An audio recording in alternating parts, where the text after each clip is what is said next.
क्या आपने कभी बसेस का म्यूजियम देखा है? अगर नहीं तो शिमला में जल्दी ही आपको एक बसों का जो म्यूजियम है वो देखने को मिलेगा, जहां पर बसों के मॉडल्स रखे जाएंगे। हिमाचल प्रदेश की अगर हम बात करें तो एचआरटीसी को लाइफलाइन कहा जाता है और बहुत सारे आपने वीडियोस भी देखे होंगे जब खतरनाक पहाड़ों से होते हुए जो एचआरटीसी की बसेस हैं वो दौड़ती हुई नजर आती होंगी। लेकिन क्या आपको पता है कि इसका इतिहास क्या है? कब से हिमाचल प्रदेश में जो बस सर्विसेज है वो शुरू हुई थी? तो इन तमाम चीजों को लेकर जो इसकी जानकारी है वो म्यूजियम में यहाँ पर दी जाएगी। एक हम आपको मॉडल जरूर यहाँ पर दिखाना चाहेंगे एचआरटीसी की बस का। ये काफी पुराना मॉडल है और इसी तरह की यानी कि पिछले 50 सालों में एचआरटीसी ने किस तरह से आधुनिकता के साथ मॉडल भी यहाँ पर विकसित किए हैं एचआरटीसी बसेस के।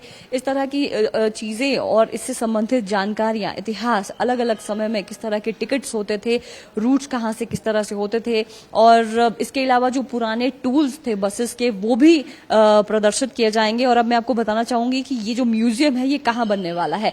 शिमला में ओल्ड बस स्टैंड पर जहां हेड ऑफिस है एचआरटीसी का, इसी बिल्डिंग में म्यूजियम बनाया जाएगा। बहरहाल इसको लेकर प्लान तैयार किया जा रहा है क्योंकि हिमाचल प्रदेश में आचार संहिता लगी है चुनावों के मद्देनजर, और जैसे ही 4 जून होगा उसके बाद इस बिल्डिंग में, अभी हम एचआरटीसी के ऑफिस में ही यहाँ पर खड़े हैं और इसी बिल्डिंग में वो म्यूजियम यहाँ पर बनाया जाएगा।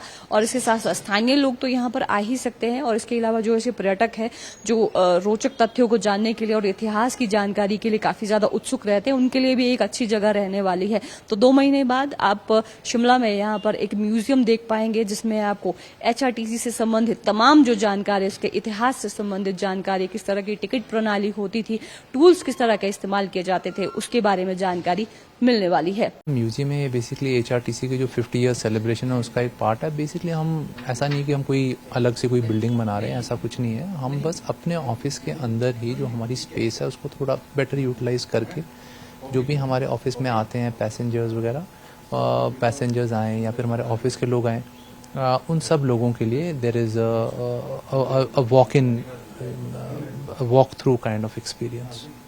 क्या क्या चीजें म्यूजियम में हम थोड़ा अपने ऑर्गेनाइजेशन की हिस्ट्री बताना चाहते हैं, हम कैसे कैसे हमारे ऑपरेशंस बढ़े, हमारे किस तरह से हमारी बस की टेक्नोलॉजी चेंज की, हमने लाइव मॉडल्स भी वहाँ पे डालने हैं, कुछ इंटरेस्टिंग पुराने बस स्टैंड और बसेस की फोटोग्राफ्स, वर्कशॉप्स की फोटोग्राफ्स और साथ में कुछ इंटरेस्टिंग स्टोरीज। क्या लोग अलग से विजिट कर पाएंगे या फिर जो वॉकिंग कोई भी यात्रा करेंगे? आई थिंक हमारा ये है कि हम इनिशियल तो रिस्पांस देखेंगे क्या आता है, किस तरह का रिस्पांस आता है। हम तो अगर रिस्पांस अच्छा आता है और हम इसको अच्छी तरह से एग्जीक्यूट कर पाते हैं, then why not, people should be able to come and see it. मेरे नॉलेज में आई एम श्योर होगा, कहीं ना कहीं होगा, पर ऐसा मेरे नॉलेज में नहीं है। जैसे जो ई टिकट की सुविधा है वो पूरे हिमाचल में शुरू होने वाली है, कब से ये लगभग शुरू होगी और कब यात्री भुगतान कर पाएंगे ऑनलाइन माध्यम से अपने किराए की? ई टिकट की सुविधा 7 मार्च को स्टार्ट हो गई है। सो उसका हमने लॉन्च 7 मार्च को कर दिया था। अब तो बस हम उसका रोल आउट कर रहे हैं। हमारा बड़ा क्लियर लक्ष्य है कि 30 अप्रैल तक हमारे 16 यूनिट्स में हो जाएगा। हम ट्रेनिंग का, हम इसमें 2-3 स्टेजेस होते हैं। हमको फेयर की एंट्री करनी पड़ती है, फिर थोड़े टेस्टिंग करनी पड़ती है, वेरिफिकेशन करनी पड़ती है, उसके बाद ओनली, और ट्रेनिंग सबसे इम्पॉर्टेंट है, उसके बाद ही हम इसको कर पाएंगे। तो थोड़ा समय लगता है और हम काफ़ी कॉन्फिडेंट हैं कि जून तक हम पूरे स्टेट में कर देंगे। सर एक जानकारी, ये हाइक बिल्कुल नहीं हुआ है। इनफैक्ट ये न्यूज़ एक्यूरेट नहीं है, गलत है बल्कि। बस थोड़ी क्लैरिफिकेशन के लिए बताना चाहूँगा कि 1 अक्टूबर से लेकर 31 मार्च तक जो मात्र हमारे स्मार्ट कार्ड होल्डर्स हैं, जिसको आप कुछ आपको पेमेंट लेके स्मार्ट कार्ड आप ले सकते हैं अपने लिए, सिर्फ उन लोगों के लिए इस पीरियड में 10% का एक डिस्काउंट उपलब्ध होता है। अब 1 अप्रैल आके आए तो जाहिर सी बात है वो डिस्काउंट अब अप्लाई नहीं करेगा। तो ये हुआ है और ये हर वर्ष होता है, इसमें कोई नई बात नहीं है।